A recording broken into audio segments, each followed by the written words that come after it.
जंगे बद्र हो रही है, सहाबा की तादाद है सिर्फ 313 और इसके मध्य मुकाबिल जो लश्कर है वो है 1000 से ज्यादा। आपको यह भी बता दूं कि उन 1000 लश्कर के पास, काफिरों के पास तीर भी हैं, तलवारें भी हैं, ढाल भी है, नेजा भी है, घोड़े भी हैं। वो सब नौजवान हैं, हट्टे खट्टे तंदुरुस्त हैं और सारी चीजें आलाते हर्ब, जंग का हर सामान है उनके पास। और उनके मुकाबले में कितने हैं? 313। और ये 313 कौन है? जवान, बूढ़े और कुछ बच्चे जब मिलाए गए और इनकी गिनती तब जाकर होती है 313। और इन 313 लोगों के पास, इन 313 सहाबा के पास सिर्फ 2 घोड़े हैं। आलाते हर्ब का हाल यह है कि किसी के पास तीर है लेकिन छोड़ने के लिए कमान नहीं है, किसी के पास कमान है लेकिन छोड़ने के लिए तीर नहीं है, किसी के पास तलवार है लेकिन काफिरों के हमले से बचने के लिए ढाल नहीं है। वो तलवार चलाए लेकिन काफिर जब उस पर हमला करे तो अपना बचाव किससे करे? उसके पास ढाल नहीं है। अगर किसी के पास ढाल है तो चलाने के लिए तलवार नहीं है। फिर भी जंग है, लड़ रहे हैं। जरा आपने गौर किया है, यह कोई मुकाबला था कि एक तरफ 1000 से ज्यादा और एक तरफ 313। एक सहाबी के ऊपर 3 से ज्यादा लोग, और इसके पास एक चीज है तो दूसरी नहीं, और उनके पास सब कुछ है। कौन सी चीज है जो इन 313 सहाबा को उनके सामने लाकर खड़ा कर रही है और उनसे लड़ने पर मजबूर कर रही है? यह कौन सी चीज है? बताने की जरूरत नहीं, यह वही ईमान है। ये उसी ईमान की ताकत है। और ऐसी कंडीशन में अल्लाह के नबी सल्लल्लाहु अलैहि वसल्लम का सर सजदे में है जमीन पर। बद्र के मैदान में एक जानिब आपने अपनी पेशानी कच्ची जमीन पर रख दी है और सजदे में गिरे हुए हैं और ये दुआ कर रहे हैं सजदे में, अल्लाहुम्मा ला तुहलिक हाज़िहिल असाबा इन तहलिक हाज़िहिल असाबा लन तुअबद बअदल यौमि क़त्तु। ऐ अल्लाह, ये मुट्ठी भर जमात, ये मेरे चंद सहाबा, ये 10 साल मक्के की जिंदगी में मेरे दावत और तबलीग का नतीजा मदीना आने के बाद इन्होंने मजबूर किया है। ये मेरी 10 साल की, मैं 13 साल की, ये मेरी मक्के की मेहनत, आए मेरे परवरदिगार, मेरी 13 साल मक्के की मेहनत के बाद ये 313 लोग इस्लाम लाए हैं। यही मेरी जमा है, यही मेरी पूंजी है, यही मेरा सरमाया है, यही 13 साल की मेहनत का नतीजा है जो मैंने निचोड़ कर तेरे सामने पेश कर दिया। इलाहुल आलमीन, अगर ये 313 मुसलमान आज हलाक हो गए, मुझ पर ईमान लाने वाले मिट गए, ये 313 अगर आज खत्म हो गए, इन 313 को अगर आज बर्बाद कर दिया गया, इनको काफिरों ने अपने हमले में शिकस्त दे दी, अगर आज ये इस दुनिया से मिट गए, लन तुअबद बअदल यौम, ऐ अल्लाह, आज के बाद फिर कभी तेरी इबादत इस रूए जमीन पर नहीं होगी। आज के बाद फिर कोई अल्लाह अल्लाह कहने वाला ना होगा। आज के बाद फिर इस जमीन पर कभी सजदा न किया जाएगा। अल्लाहु अकबर, अल्लाह अल्लाहू अकबर की निदा आज के बाद नहीं आएगी। आय अल्लाह, अगर तू चाहता है कि कयामत की सुबह तक तेरा नाम तेरा दीन बाकी रहे तो इन 313 मुसलमानों की हिफाजत फरमा। ये मेरी 13 साल की मेहनत का नतीजा है। आय अल्लाह, तू इनकी हिफाजत फरमा। ये नबी की उस वक्त की दुआ भी थी जो सजदे में आपने पढ़ी थी। सजदे में अकेले और तन्हे तन्हा सजदे में हम भी दुआ करते हैं, कुछ नहीं होता। या रब्बी या रब्बी या रब्बी, अल्लाह मुझे ये दे, मुझे ये दे, मुझे ये दे। ऊपर से आवाज आती है, मेरे बंदे मैं तुझे क्या दूं? मांग तो तू ये रहा है, लेकिन दूं तो कैसे दूं? मतअमुहु हराम, जो खाना खाकर आया है वो हराम है। वह मशरबु हराम, जो पीकर आया है वो भी हराम का है। वह मलबसहु हराम, जो कपड़ा पहन के आया है वो भी हराम की कमाई का है। वह गुज़िया बिल हराम, तेरे जिस्म में जो खून दौड़ रहा है वो हराम कमाई खा खाकर उसी का बना हुआ खून तेरे जिस्म में दौड़ रहा है। फ़अन्ना युस्तजाबु लिज़ालिक, ओ मेरे बंदे मैं तेरी दुआ सुनूं तो कहां से सुनूं? तू पूरा का पूरा नापाक है। खाना तेरा नापाक, कपड़ा नापाक, पानी नापाक, बदन में जो खून दौड़ रहा है वो नजिस और नापाक। आए मेरे बंदे मैं तेरी दुआ सुनूं तो कहां से सुनूं? अल्लाह सुनता नहीं है, ऐसे सुन लेगा अल्लाह? 13 साल की मेहनत के बाद का अल्लाह ये 313 बर्बाद हो गए। तो कभी इस रुए जमीन पर तेरी इबादत नहीं होगी, अल्लाह अल्लाह कोई नहीं कहेगा। ईमान का जज्बा देखिए, क्या था ईमान। 1000 से लड़ रहे। इमाम अहमद इब्न हंबल के पास एक औरत आती है। गौर करके देखिए, इस औरत के सवाल के बाद हमारी हैसियत क्या रह जाती है, जरा तसव्वुर कीजिए। एक औरत आती है, कहती है कि इमाम साहब एक मसला पूछने आई हूं। कहा क्या मसला पूछती हूं? कहा मैं चरखा चलाती हूं। चरखा जानते हैं ना, महात्मा गांधी वाला चरखा मालूम है ना? हम लोगों के यहाँ तो आज भी लगे हुए हैं कहीं कहीं। जो लोग हैंडलूम हाथ से कपड़ा बनाते हैं वहां चरखे भी हैं, हाथ से फिरता है, सूत काटते। तो क्या कहती है इमाम अहमद इब्न हंबल से वो औरत कि इमाम साहब मैं चरखा चलाती हूं और दूसरे लोगों का सूत मजदूरी पर काटती हूं और उनसे मजदूरी लेती हूं। कभी कभी मैं रात में भी चरखा चलाती हूं। जब मेरे पास तेल होता है। इस औरत के सवाल के बाद हमारी हैसियत क्या रह जाती है? सुने हमारी मां बहनें, औरतें ऐसी भी गुजरी हैं। सिर्फ लाइट मारने वाली औरतें हर वक्त नहीं होती हैं। सुने इमाम साहब, मैं कभी कभी रात में भी चरखा चलाती हूं।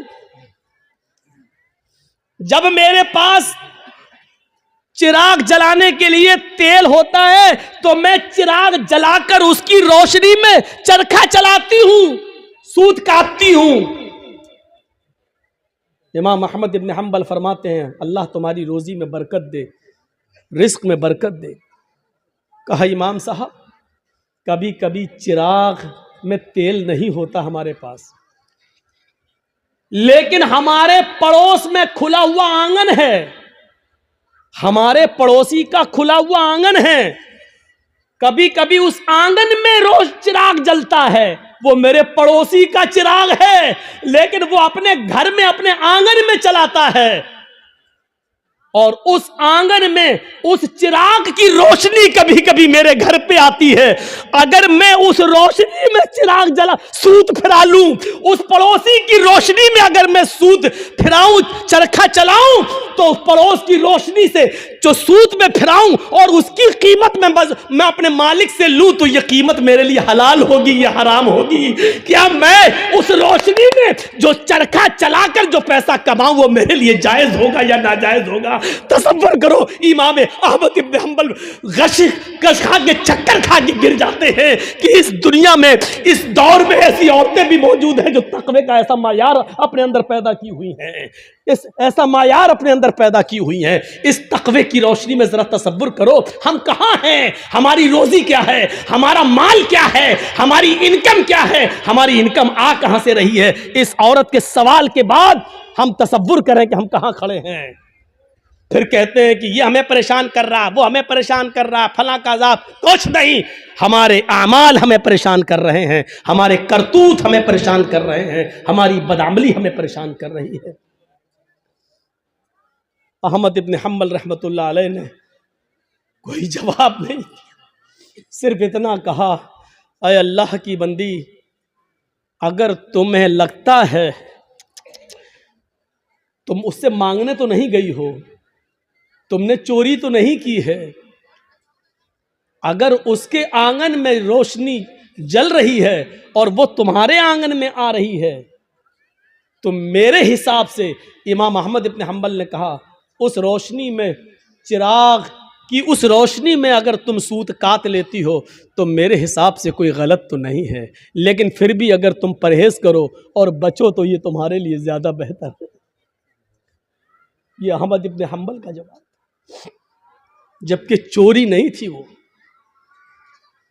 वो जला रहा है, दरवाजा नहीं है, आंगन से आंगन मिला हुआ है और उसके आंगन से उस चिराग की रोशनी यहां आ रही है। तो इसमें भाई आप, ये लाइट जल रही है, अब इधर रोशनी जा रही है, तो उस आदमी का क्या कसूर है। तुम अगर चाहते हो कि मेरी रोशनी मेरे घर तक रहे तो तुम्हें अपने घर का इंतजाम करना है, लेकिन अगर आपके घर की रोशनी और आपके बल्ब की रोशनी मेरे घर आ रही है और आप ये कहेंगे अपना, मेरी रोशनी तेरे घर क्यों आ रही है, हट अपना घर तोड़, तो आप गलत है ना। जरा तसव्वुर करो, अहमद इब्न हंबल ने, जब वो औरत जाने लगी, वो बूढ़ी औरत, तो अहमद इब्न हंबल रहमतुल्लाह ने लोगों से पूछा कि ये जिस बाप की बेटी है, इसका बाप कोई मामूली शख्स नहीं होगा, ज़रूर किसी अच्छे और नेक बाप की तरबियत होगी जिसने ऐसी नेक बेटी पैदा की है। ज़रा तसव्वुर करिए, नबी अकरम की दुआ इसलिए कबूल हुई क्योंकि आप सरापा रिज़्क़ हलाल इस्तेमाल करते थे। सहाबा की इसलिए मदद हुई उस जंगे बदर में क्योंकि किसी सहाबी ने माले हराम को अपना लुक़मा नहीं बनाया। मेरे भाइयों, 1000 का लश्कर फिर मगलूब होता है और 313 सहाबा को फतह होती है। ये 313 सहाबा जो लड़े, ये कौन सी चीज थी? ये वही ताकत थी, वही स्पिरिट थी। कौन सी? ईमान। अगर ईमान ना होता तो लड़ते? कुछ ना कुछ देर के लिए भी मानना पड़ेगा कि इस लड़की ने जो जज्बात में आके नारा लगाया था कर्नाटक में, इसके अंदर भी कुछ ईमानी हरारत थी, तभी तो ये अल्लाहू अकबर का लफ्ज निकला है। इसका इनकार नहीं किया जा सकता। और बाद में पता चला कि उस बच्ची का बाप आलिम है, वो एक मौलाना की बच्ची है, तो जाहिर बात है कि तरबियत तो अच्छी रही होगी। वरना आजकल सियासी लीडरों की लड़कियां कहां नारा लगाएंगी अल्लाहू अकबर? वो तो वक्त के धारे में बहते हैं, वो तो हिंदू लोगों का वोट लेने के लिए मंदिर में टीका भी लगवा लेंगे। वो तो मूर्ति के सामने भी खड़े हो जाएंगे क्योंकि हमें इनका वोट चाहिए। तो तरबियत का भी फर्क होता है। हम अपनी औलाद को कौन सी तरबियत दे रहे हैं, कैसी तरबियत होनी चाहिए, इस पर हमें गौर करना चाहिए। जंगे खंदक के बारे में कभी सोचा आपने? जंगे खंदक में कितने मुसलमान थे? आपसे अगर सवाल करें तो शायद बहुत कम लोगों को मालूम हो। सिर्फ 3000 सहाबा, 3000, और इन 3000 सहाबा का मुकाबला कितने काफिरों से था, कितने यहूदियों से था? 10,000 का लश्कर। कोई तकाबुल है? कोई मुकाबला है? एक तरफ 3000, एक तरफ 10,000। वो हथियारों से लैस ये बेचारे फुल हथियार नहीं, इन 3000 सहाबा को जंगे खंदक पर काफिरों से लड़ने के लिए अपनी रजामंदी का इजहार जो इन्होंने किया, ये 3000 सहाबा के दिल में जो 10,000 का खौफ नहीं था, वो खौफ निकालने वाली ताकत क्या थी? अगर आपसे सवाल करें तो मेरी इतनी तकरीर के बाद जो 1 घंटे से ज्यादा बोलते हुए मुझे हो गया, आप इस नतीजे पर पहुंच गए होंगे कि 3000 सहाबा जो 10,000 के मुकाबले में खड़े हुए हैं और लड़ रहे हैं, ये सिर्फ ईमान की ताकत थी। वो 10,000 से नहीं डर रहे हैं, वो सिर्फ ईमान की ताकत है। उनके दिलों में अगर डर है तो सिर्फ एक अल्लाह का डर है, वो किसी का खौफ उनके दिलों में मौजूद नहीं है। और जीते, उनको फतह हुई, उनको कामयाबी मिली। हम ये सारी चीजें भूल जाते हैं, हमें इस बात का एहसास नहीं होता है। तो भैया जल्दी निकल जाओ, बताओ ये कहां जा रहा होगा? इसकी तो शादी भी नहीं हुई है, कहां भाग रहा है?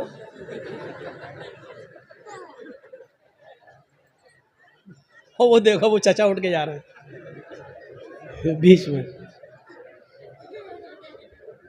बीच में जब कोई उठता है तो मुझे पता नहीं क्यों इतना डर लगता है। एक बार हैदराबाद में प्रोग्राम कर रहा था ना, तो बीच में एक आदमी उठ गया, तो मुझे पता नहीं उठा, पेशाब करता है, सीधे आया, मेरा माइक पकड़ के और माइक वाइक फेंक दिया उठा के। और फिर उसके बाद अंडे चले, टमाटर चले, जूते चले, चप्पल चली। तो उस दिन से एक दहशत तो होती है ना, फिर बीच में उठ रहा कि फिर कोई खड़ा ना हो जाए। तो वो उस दिन से ये है बस भाई, जिसको उठना हुआ करे वो पीछे बैठा करे, जब चाहे तब निकल जाए। जो आदमी आगे बैठते हैं उनको मालूम है ना उनको कितनी बार पेशाब आता है, ज्यादा आता तो पीछे बैठो। और मेरी तकरीर हो रही है, पता नहीं पेशाब क्यों नहीं रोक पाते हैं आप लोग। लोग तो दिल की धड़कनें रोक लेते हैं।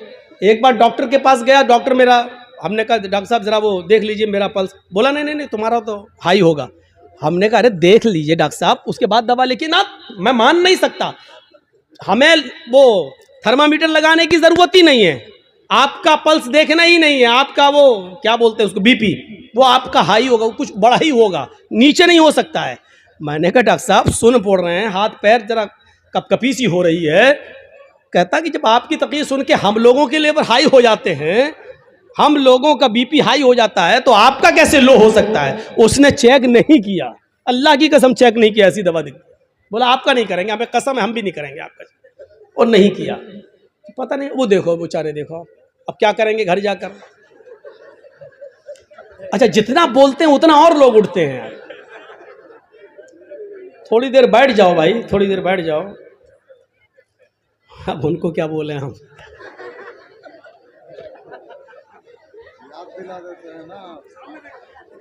वो चचा जा रहे हैं बेचारे, अब तो चची के लायक भी नहीं, फिर भी जा रहे हैं। क्या करेंगे जाके। अच्छा चलिए, अब आप लोग जाग गए हैं, थोड़ी बहुत नींद आ रही होगी, उसका गलबा खत्म हो गया है। सुनिए, तो अब आप अंदाजा लगाइए, वो खंदक 10,000 का मुकाबला 3,000 और जीते। क्या चीज थी? वही अल्लाह का खौफ, वही अल्लाह का डर। जैसे एक पुलिस वाले में ये ताकत होती कि वो अकेला नहीं, सरकार की ताकत है उसके पास, ऐसी जो पक्का सच्चा मोमिन है वो डरता नहीं है। अल्लाह की ताकत है उसके पास, ईमान है उसके पास, ईमान की ताकत है उसके पास, उसको खौफ नहीं होता है, वो लड़ता है, आमादा हो जाता है। ये वाकया सुनाया है, लेकिन फिर भी आपको सुना देता हूं। सुमैया रजी अल्लाह ताला अन्हा का क्या मैटर था? अबू जहल के सामने खड़ी है, तबकात के अल्फाज है, इब्ने साद ने नकल किया है कि उसने सुमैया के कपड़े तक फाड़ दिए, फिर भी कहती है नहीं अल्लाह एक है। अबू जहल ने नेजा लिया, नेजा, तबकात के अल्फाज, वो नेजा उसकी शर्मगाह में दाखिल कर दिया। सुनना बहुत आसान है, लेकिन एक हल्की सी खरोंच हम बर्दाश्त नहीं कर सकते हैं, उसकी तो शर्मगाह में नेजा, इधर से डाला उस तरफ निकाल दिया, और हाथ पीछे से बंधे हो वो नेज़ा पकड़ के निकाल भी नहीं सकती हो। और ऐसी कंडीशन में भी देखिए ईमान की ताकत क्या, वो ये नहीं कह रही अल्लाह मेरी हिफाजत फरमा, अल्लाह मुझे बचा ले इस दुश्मन से, ये नहीं कह रही है। उसकी जबान से जो जुमले निकलते हैं वो जुमले ये, या रब्बी सब्बित क़दमी अला दीनिक, ऐ अल्लाह इसकी दी हुई सजाओं पर मेरे कदमों को साबित रखना, मेरे ईमान पर, कहीं इसकी सजाएं मुझसे मेरा ईमान न छीन ले। जान जा रही जाए, रूह निकलती निकल जाए, लेकिन ईमान, मेरी आखिरी हालत में ईमान ना निकल जाए। कहीं ऐसा ना हो कि इसकी दी हुई तकलीफें मैं झुक जाऊं और इसकी बात मान लूं और ईमान से हाथ धो बैठूं, ऐसा ना हो कहीं। सब्बित क़दमी अला दीनिक, ऐ अल्लाह अपने दीन पर, अपने इस ईमान पर मेरे दिल को साबित कदम रखना, मेरे कदम को साबित रखना, मैं बहकने न पाऊं, ईमान मुझसे न छीन लिया जाए। ये दुआ उसके मुंह से निकलती है। हम लोग तो जलसा खत्म होने के बाद कहते हैं अल्लाह जब तक जिंदा रखना ईमान पर, इस्लाम पे रखना, और जब खात्मा हो तो ईमान पर हमारा खात्मा फरमाना। हो गई तकरीर, खत्म, जाओ। अब 1 साल के बाद जब जर्जी साहब आएंगे तब तक आप इस्लाम पे अमल करेंगे, कोई मर गया तो वो ईमान पर उसका खात्मा हुआ है। हमने सब कुछ दुआओं को ही समझ लिया है। सहाबा किराम सब कुछ करने के बाद दुआ करते थे। अल्लाह के रसूल पहले अल्लाह पर भरोसा किए, 313 लोगों को निकाल के लाए। 313 सहाबा ने अपनी जिंदगी अपनी हथेली पर रख ली, सर पे कफन बांध लिया कि अब घर लौट के नहीं जाना है। 1000 का लश्कर सामने, अब अल्लाह के नबी दुआ कर रहे हैं कि अल्लाह अगर ये 313 मिट गए तो कभी जिंदगी में तेरा नाम लेने वाला कोई नहीं होगा। अब ये तू सोच ले, ऐ मेरे परवरदिगार, इनको जिंदा रखना है या नहीं। अगर तुझे अपनी इबादत बाकी रखना है तो हमारी हिफाजत फरमा, अगर अपनी इबादत बाकी नहीं रखना है तो हम मरते हैं मर जाएं, कोई परवाह नहीं। मेरे भाइयों तसव्वुर करो, हमने क्या किया अपने आप को, बस हराम खाते जा रहे हैं कि अल्लाह हमें हराम खाने से बचा ले। सारी बुराइयां, हम शराब पीते जा रहे हैं, फिर कह अल्लाह हमें शराब की लत लग गई, अल्लाह हमें शराब से बचा ले। अल्लाह के बंदे पहले सब कुछ छोड़ फिर दुआ कर। अल्लाह के बंदे पहले हराम छोड़ और हलाल खा और उसके बाद दुआ करके अल्लाह मुझे अब जो हलाल खाया है इसी पर कायम रखना, अल्लाह हराम का लुक्मा मेरे हलक के नीचे ना उतरने पाए। अब दुआ करो, हराम खाते जाओ और दुआ करो अल्लाह हराम से बचा ले। शराब पीते रहो और दुआ करो अल्लाह शराब से बचा ले। बेपर्दगी के साथ हमारी माँ बहन बेटियां निकलती रहो और दुआ करे अल्लाह हमें पर्दा करने की तौफीक अता फरमा। जिंदगी में नहीं मिलेगी ऐसी तौफीक। इन्नल्लाह ला युगय्यिरु मा बिक़ौमिन हत्ता युगय्यिरु मा बिअनफुसिहिम। अल्लाह किसी कौम की हालत उस वक्त तक नहीं बदलता जब तक कि कोई कौम अपनी हालत को खुद बदलने की फिक्र नहीं करती है। पहले हमें चेंज होना पड़ेगा, पहले हमें बदलना पड़ेगा। पहले जमाने की औरतें अगर अपने बच्चों को बद्दुआ भी देती थी तो उसमें भी दुआ निकलती थी। बच्चा शरारत कर रहा है, कभी ये कभी वो उठाया फेंक दिया, कभी माँ परेशान, हाय हाय हाय माँ परेशान, और माँ ने गुस्से में अपने अंदाज में बद्दुआ दी। लेकिन आप इसको बद्दुआ नहीं कह सकते हो। जब देखा कि बच्चा बहुत शरारत कर रहा है तो बद्दुआ देते हुए कहा अल्लाह तुझे काबे का इमाम बना दे। गुस्से में बद्दुआ भी दी तो उसमें भी दुआ छलक रही थी। यानी उस जमाने की औरतों को गुस्से में भी ऐसी बद्दुआएं नहीं मालूम थी कि जो बच्चों की जिंदगी तबाह कर दे। हमारी माओ की जबान से क्या निकलता, कुत्ते मर जाओ, परेशान करके रख दिया। अब कुत्ता कहती जा रही है, अब ये नहीं सोच रही कि कुत्ते की अम्मा कौन हुई, लेकिन कह रही कुत्ते मर जाओ, और पता नहीं क्या क्या वो कह देती है। एक बच्चा शरारत कर रहा है और जब तंग आ गई मां तो गुस्से में रोते हुए कहती चल अल्लाह करे तुझे काबे का इमाम बना दे। और पता नहीं कौन सी घड़ी में ये दुआ निकली और अर्श वाले ने इसको कबूल फरमाई और वो बच्चा फिर काबे का इमाम बनकर निकला। और ऐसा इमाम बना कि आज जिसको आज सुदैस के नाम से याद किया जाता है, कारी सुदैस, ये काबे के जो इमाम आज भी मौजूद हैं, ये उसी माँ की दुआ का नतीजा है जो उसने गुस्से में दी थी और अल्लाह ने उस बच्चे को काबे का इमाम बनाया, जो आज भी काबे का इमाम है। जरूर उस माँ ने अपनी हलक के नीचे कभी हराम लुकमा नहीं उतारा होगा। अगर हराम लुकमा खाया होता तो ये दुआ कबूल ना होती। जरूर उस माँ की रगों में हलाल खून दौड़ रहा था और हलाल खून दौड़ने की दुआ का नतीजा था कि वो बच्चा काबे का इमाम बना। अगर आप चाहती हो कि हमारे बच्चे इब्न तैमिया बने, हमारे बच्चे सनाउल्लाह हमरसरी बने, हमारे बच्चे इब्न क़य्यिम बने, इब्नुल जौज़ी बने, हमारे बच्चे अहमद इब्न हंबल बने, हमारे बच्चे इमाम मालिक की तरह बने, तो आए मेरी माँ बहनों, तुम्हें अपनी रगों में हलाल खून दौड़ाना पड़ेगा, हलाल रोजी खाना पड़ेगी, रिज़्क़ हलाल का एहतिमाम करना होगा। आधी रोटी सही लेकिन हलाल, भूखा सो जाना गवारा है लेकिन हराम लुकमा खाना गवारा ना हो, तब तुम्हारे कोख से पैदा होने वाले बच्चे अपने तैमिया बनेंगे, इब्न क़य्यिम बनेंगे, सनाउल्लाह बनेंगे, इमाम मालिक बनेंगे, अहमद इब्न हंबल बनेंगे, तब बनेंगे। सब कुछ खाती रहो और कहो कि अल्लाह हमारे बच्चे को काबे का इमाम बना दे, नहीं हो सकता है। ये तल्ख जुमले तुम्हें सुनना पड़ेंगे।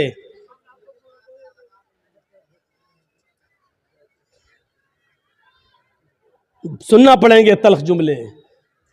तसव्वुर करो क्या था वो जज्बा। सुमैया शर्मगाह में नेजा दाखिल, हाथ पीछे से बंधे और फिर भी इस हालत में क्या दुआ कर रहे हैं। आप ये नहीं कहोगे आपका बेटा हॉस्पिटल में भर्ती है, वेंटिलेटर पर रखा हुआ है, या कोई बाप वेंटिलेटर पर रखा है, आप हमारे पास आएंगे, जर्जी साहब महलदार पाड़ा में आए, जुमे का खुतबा देना है, आप पर्ची लेके आएंगे, मौलाना साहब जुमे के खुतबे में के बाद हमारे अब्बू के लिए दुआ कर दीजिए, अल्लाह उनको शिफाए कामिला अता फरमाए। ऐसे मौके पर भी आपको इस दुआ की फिक्र होगी कि हमारे अब्बू के लिए दुआ कर दो कि अल्लाह उनको शिफा दे, लेकिन इस मौके पर दुआ ये नहीं होगी कि अल्लाह रब्बुल आलमीन से ये दुआ कीजिए कि मेरे बाप का खातिमा ईमान पर